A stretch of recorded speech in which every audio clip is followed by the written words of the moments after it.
There's been a lot of astrological changes lately. I'm Erin, I'm QueenBeeTarot, and I've got full-length detailed horoscopes for you up on my YouTube channel. You should definitely go check that out. So I'm going to tell you right now a little bit of what we're dealing with, but there's so much more. You should go check out the full-length videos. Mercury forms a really challenging angle to Pluto today. First thing in the morning, there's a sense that we are either stuck in a really negative place, struggling with our own darkness, and maybe we feel disempowered. Maybe we want to just kind of tell somebody what we feel. I got to warn you, do not text before coffee. Do not send any angry messages to anybody. Maybe write it out, get it off your chest, but do not send them, because there is a very strong possibility that you are going to burn bridges and regret it later. And that is amplified because today Mercury moves into Scorpio. Now, Scorpio is represented by the scorpion, and the creature, the scorpion, is a desert-dwelling insect that has a stinger. And so when Mercury, representing communication and headspace, is in the sign of Scorpio, there's a sense that we sting other people with our words. We may be so focused on finding out the truth. We may be obsessed with what somebody else thinks or what somebody else feels, that we could potentially go into some pretty dark or negative or even critical places. And there's a lot of risk over the next couple of weeks with Mercury and Scorpio about your headspace going to some sort of obsessive or dark place. So please just do be mindful of that. And if you find that your headspace is taking a funny turn, move your physical body, play some music to change the vibe, but don't get sucked in. The other change that happens today is that the moon moves into Pisces. Now, when Mercury moves into Scorpio, that's a water sign. And then the moon moving into Pisces is also a water sign. This is really good, actually, because when the moon is in Pisces, we're much more willing to listen.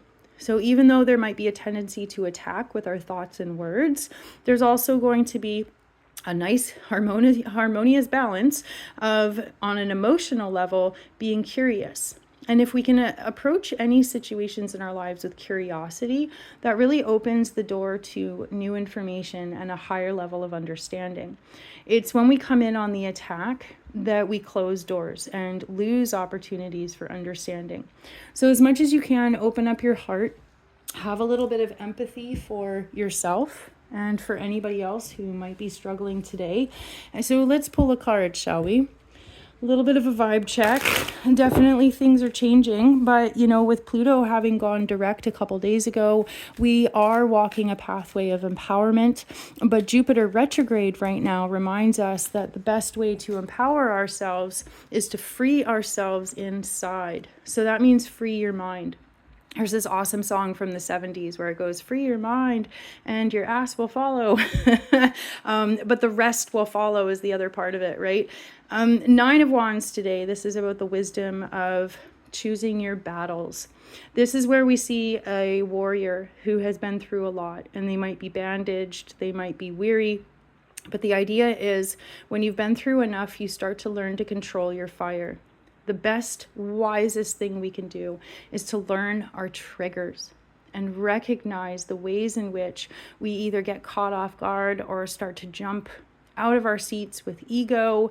Like I said, do not text anybody an angry message today. Think twice before you speak because of this really elevated tendency to sting or to burn bridges. The 9 of Wands implores us to choose our battles wisely.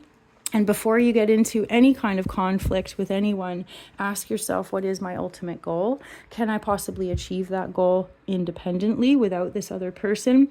And if the conversation starts going sideways, pretend like you have a remote control and use that remote control and say pause, and then pause things if things get heated. Come back to the conversation later when you're not so wound up, right? Anyways, I've got lots to tell you. Definitely go check out my YouTube channel where I've got full-length detailed horoscopes for all 12 zodiac signs. There's a lot in there, but a lot of really positive changes, opportunities to really elevate our experience, alchemize these big emotions, and activate these new beginnings that we are excited to do. So thank you so much for being here. I'm Erin, I'm QueenBeeTarot, and I will see you tomorrow.